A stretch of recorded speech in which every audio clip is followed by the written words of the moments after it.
Genius is one of those words that's often bantered around and overused when it comes to describing coaches. But part of the genius that makes Chip Kelly such a good coach is his unpredictability.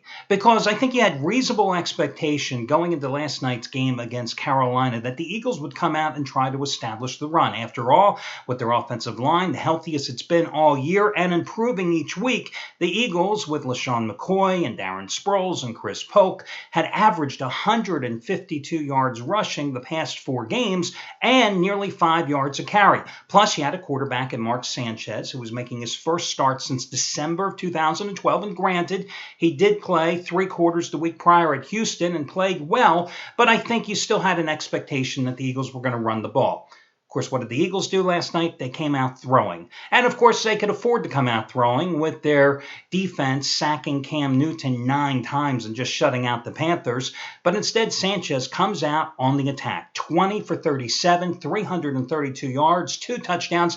The ground game, McCoy and Polk, a total of 17 carries in the game for 30 yards. They didn't need to run the ball last night.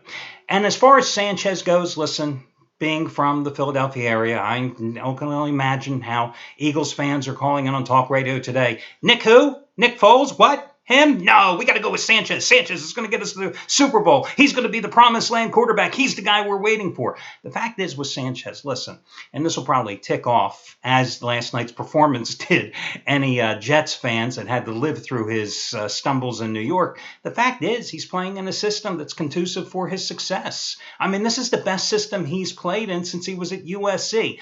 Did he have that type of offensive system in New York? No.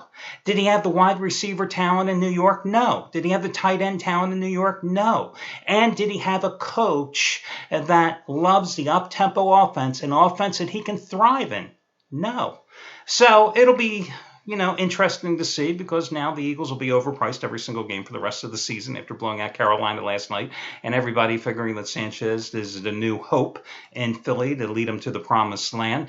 But listen, no football tonight in terms of the pros, but we do have that little game in college, and it's a good one. It's Toledo against Northern Illinois. And listen, Brian Rusika tonight, 85-dime winner, number 3 in a row, and overall winner, number 5 out of 6 the past couple of weeks on the Toledo Northern Illinois side. You get it for a discount of $70, and it matches Saturday's 85-dime winner on Oregon at Utah, and it matches his 85-dime NFL winner a couple Sundays ago with Arizona outright at Dallas, and it's bigger than the 80-dime winner you got last night on the Packers and Bears for just, or Sunday night, for just $9 for his Sunday night total of the year. You save $70 by using coupon code ROSICA. His last name, ROSICA. FYI, Gabriel DuPont, who has 75-dime winner it's the 3rd ever 75-dime play he's ever had on tonight's game, and it matches his winner on the Eagles last night. He and Rosica are on the same side of tonight's Northern Illinois-Toledo game. For the total, look no further than Jeff Benton. He is the 777 triple play again. MAC total of the year, 50-dime winner, number 11 out of 15. You get it for $7.77 using Benton 777, BENTON 777, no space between the name and the number for your coupon code. Listen, he's been on a red-hot roll. $10 bettors up over $20,000 since April. Hit NFL total winners on Denver and Oakland going over on Sunday. Eagles and Panthers going over last night. Of course, Saturday, his last college play, 4th ever 200-dimer. Hallie's, who was Georgia Tech on the road, laying 4, winning 56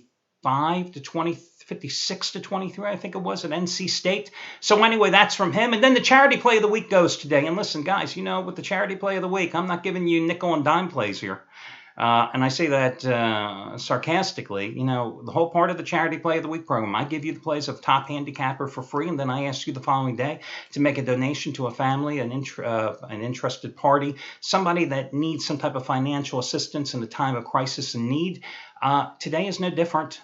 Today, Scott Delaney, who has hit one big play after another for you over the past week. He has his 100-dime NBA Game of the Year, Lakers and Grizzlies, $99 pick. You get it for free. Hit a 100-dime play, of course, on Sunday with the Seahawks. 100-dime play last Friday on Temple. You got both of them at huge discounts. 100-dime winner last Wednesday, Northern Illinois, a road win and cover at Ball State.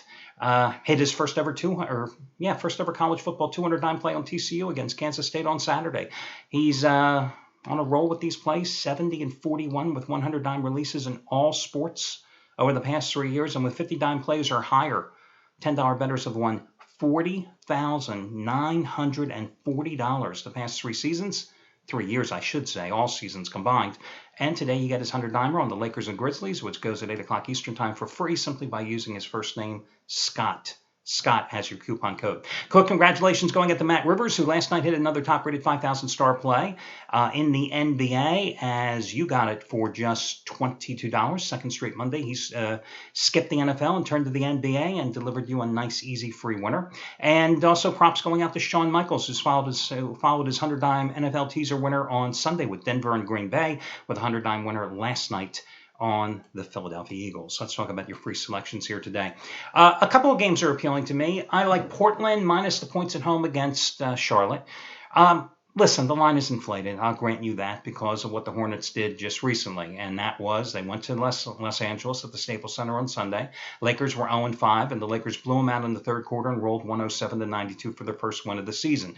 So immediately, a game that probably should have been priced more like 5.5 is now up to 7.5 instead. But the fact is, the Hornets are 0-3 on the road. The Trailblazers are 4-1 at home. Now, it is true Portland is playing its third game in 4 days in a stretch of 6 games in 10 days, but they were off last night, and they're coming off a 116-100 win at home against Denver on Sunday after losing on Saturday by 4 points, 106-102 against the LA Clippers. They have won 6 in a row at home straight up in the series, the last 3 averaging 122.7 points against these Charlotte Hornets. The key for Portland here is that its offense has gotten cranking. When the Trailblazers started the season losing 2 out of 3, they were averaging just a little over 96 points a game. They've since won 3 out of 4. They've averaged almost 107 points a game. That's an 11-point differential, and that will definitely let you win some games. Their defense is still top-notch. They're just allowing 94.6 points on 41.2% shooting so far this season. They've got the big bodies to go up against Al Jefferson. They're 24-7 against the East over the past 2 seasons combined. And listen, it's not like Jefferson struggled against the Lakers in LA on Sunday in that loss. I mean, he had 23 points and 8 rebounds. Kemba Walker had 17 points. Lance Stevenson had like 10 or 11 rebounds. So it's not like they played poorly. They got blown out by the 0-5 Lakers. So I'd have to go ahead and lay the points with Portland in this contest. The other game, I like Milwaukee minus the points at home tonight against Oklahoma City. Listen, Oklahoma City's getting the bulk of its scoring right now from Jeremy Lamb and Reggie Jackson in the backcourt. But the Bucks have a good backcourt led by Brandon Knight.